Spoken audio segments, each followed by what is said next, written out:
Well, awesome, Rogan. Thank you for taking the time to talk to me today. Uh, Obviously, there's so much things kind of like going on around our country, so I kind of wanted the perspective from a conservative influencer and just see what's your thoughts on the situation. So, I guess just right off the bat, Rogan, I'm just gonna start off with 22 million Americans have filed for unemployment in my state of California. 3 million Americans have now filed for unemployment. When you hear those numbers, what's your first thoughts? My first thought is that it's not talked about enough and that it's an extreme abuse of government power. And I think, as Trump said weeks ago, the cure has become much worse than the disease. How many people have died in California from the Chinese virus? I think less than 500. Correct me if I'm wrong. 500 in a state of 40 million, less than 500. Do we how many people die from car accidents every day? Probably at least 100. I don't know. Tens of thousands a year. Do we shut down society until we come up with a super duper bubble car that is 100% safe?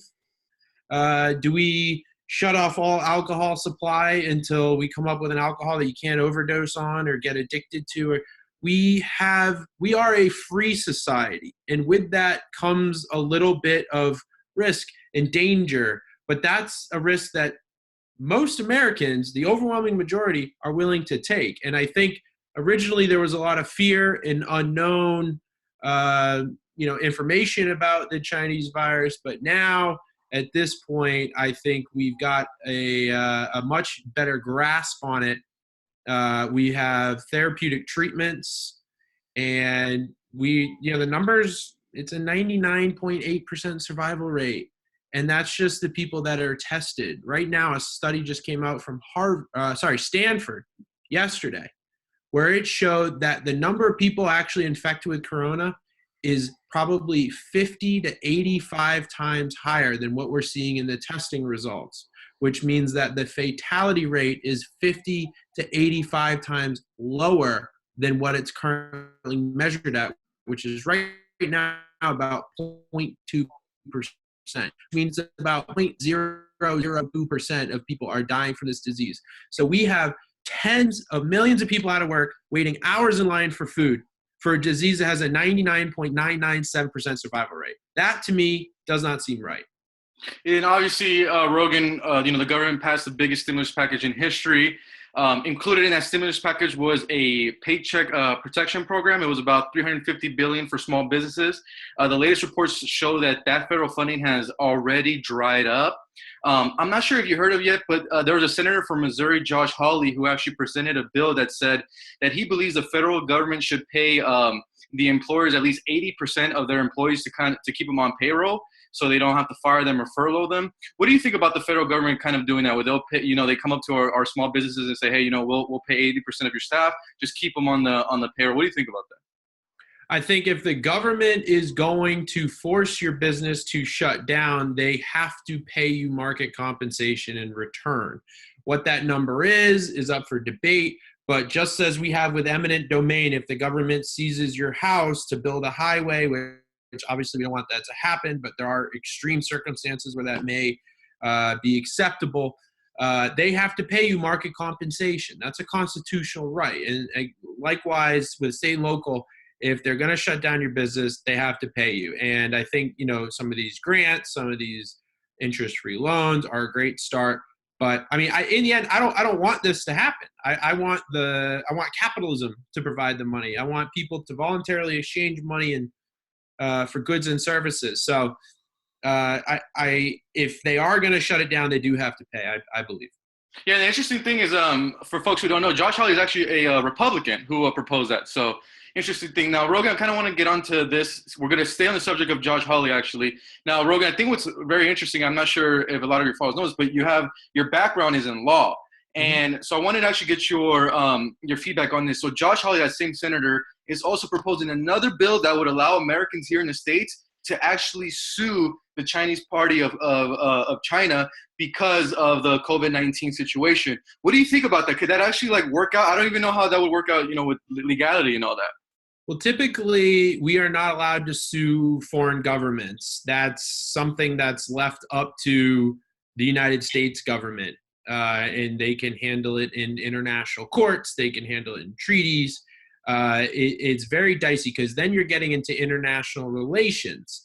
And as much as we have our individual rights, we are a representation of the country. And so we do want kind of a streamlined political relationship management there, which, you know, we can disagree on whether that's ever been done well. So I actually love the idea. I'm admittedly not up to snuff on all the constitutional ins and outs as much as I am on other things, but I love the idea. At the very least, we do have to retaliate against China. And I'm not saying war. I'm saying there needs to be extremely punitive repercussions for what happened, because this isn't the first time China has unleashed a pandemic, whether they did it intentionally or recklessly, not having good safety standards at their virology labs is up for debate. But at the very least, they lied about it and they covered it up and they wouldn't let journalists in. And the people that were whistleblowing, they disappeared or died. Multiple people. Even fake news is talking about this. So at the very least, they made it much, much worse. So we have to punish them in a way that makes it so they don't want to just do this again. If they know they can get away with it, then what's to stop them from this happening in the future?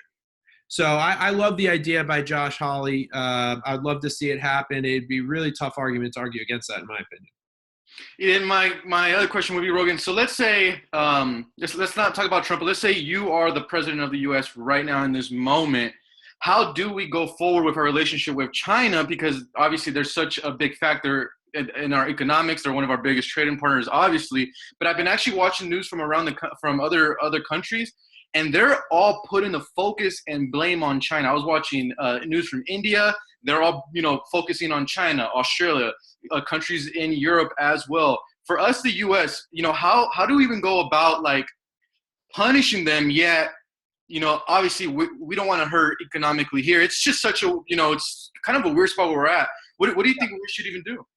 I think there's two things that we do right off the bat. The first is we pass legislation, not necessarily an executive order, legislation that brings all essential businesses and manufacturing plants from China back home. Right now, they produce 100%. I think it's 95 to 100% of our antibiotics. That's insane. That would be considered an essential business. Medical equipment, bring those manufacturing plants back. We need to produce that on our own. Nothing that China can hold hostage in a time of crisis that could hurt us. All those businesses, I want a long list. Our phones probably too. If not America, then at least another country that's not ruled by a tyrannical communist party. That is number one. The second thing is China has to pay. And I think that very, very severe monetary remunerations would be sufficient. Again, I'm not saying we go to war with China. I think that would do more harm than good. But I do believe that they should pay.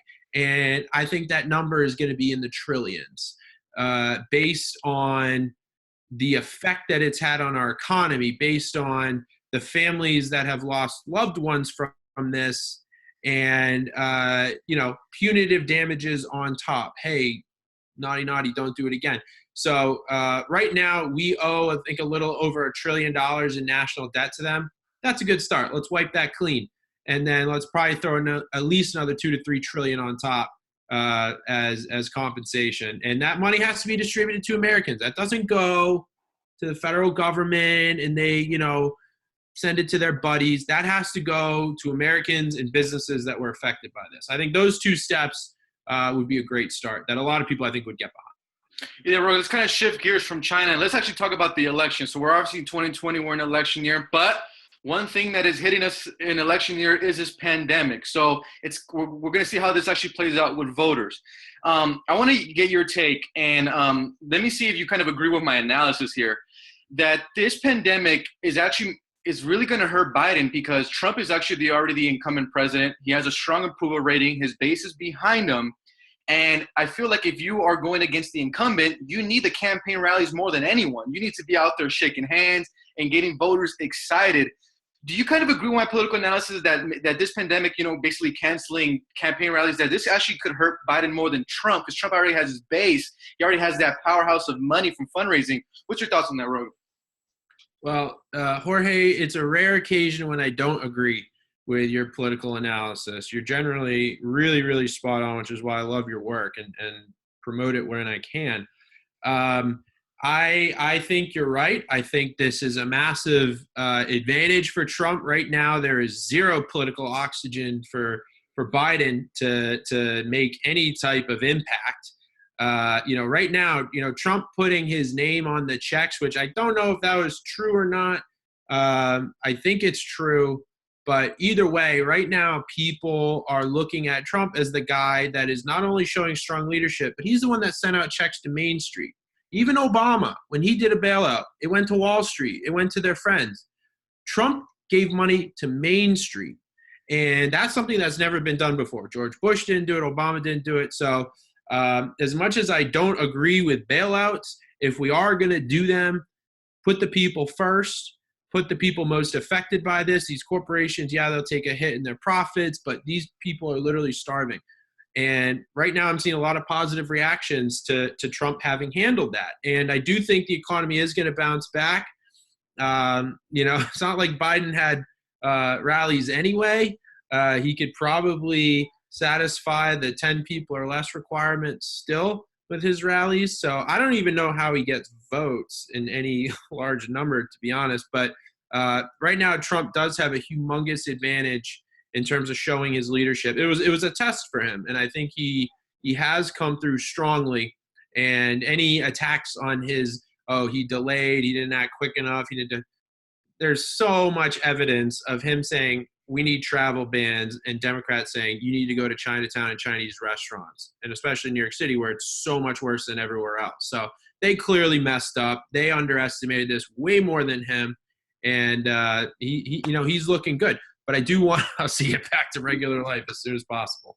Well, here, Roy, let me get your take on this. So, look, you and me both know there's a big split in the Democratic Party. There's the establishment, there's the Joe Bidens, there's the ones who are more centrist.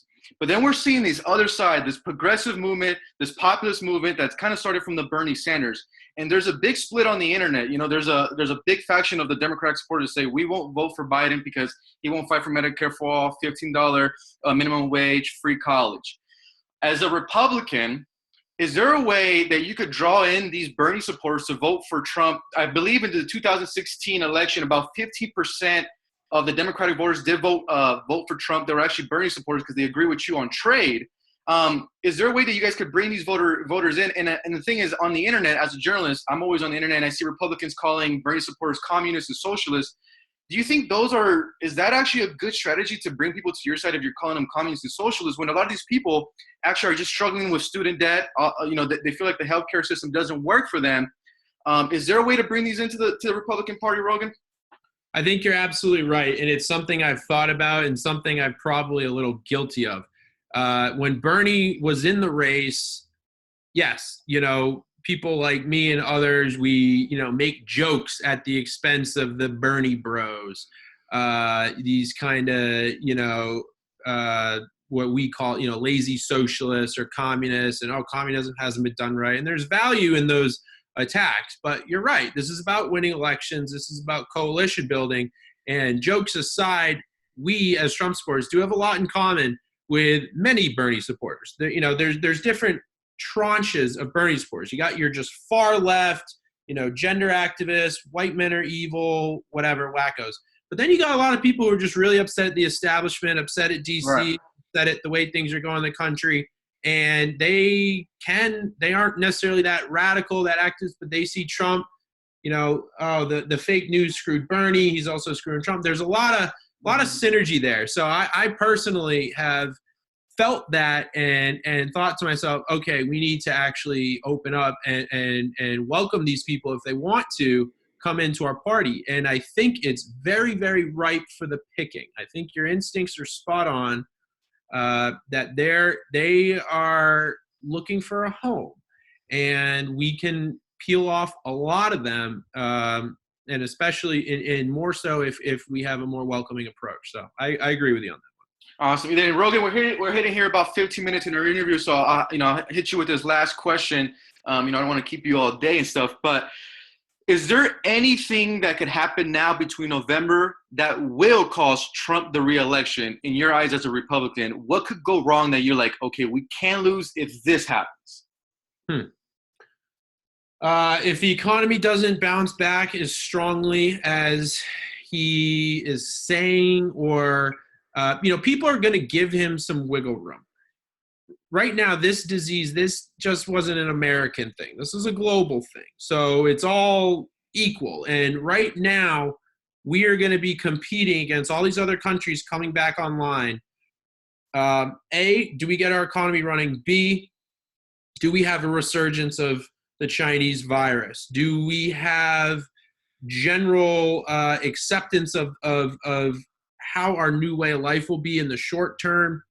Right now we're starting to see a lot of disgruntled people protesting, and there's definitely some overreach. But I think Trump is smart to let the governors control when their states reopen. States are the laboratories of democracy, and so we're going to see different results across different jurisdictions. Right now, I think we all can agree that New York has done horribly wrong. The worst results, I think California is severe as it has been decent in terms of results. So the number one thing I think is the economy. After that, you've got 3 years to look at his track record. It's very strong. So I think that's the biggest downside. And then, any type of major gotcha tape that could potentially come out. I personally believe that the last 2 weeks of a presidential election determine the whole thing. Everything else is just kind of posturing until then. Trump was down and out in August, and he came back strong, especially with Comey reopening the investigation a week before the election. So anything can happen, but I think that's probably the biggest thing. If we have a strong economy going in and assuming no crazy gotchas, Trump should be have a good chance of winning again. Awesome. And then Rogan, just want to say, man, thank you for taking the time to talk to me today. I think this will be something exciting for your followers. A lot of them actually reached out to me and said that they were excited for us to talk. So I think this is cool. I think this is going to be really informative for the Republicans. And take care, brother. Stay safe out there, man. Talk to you, brother. See you. All right.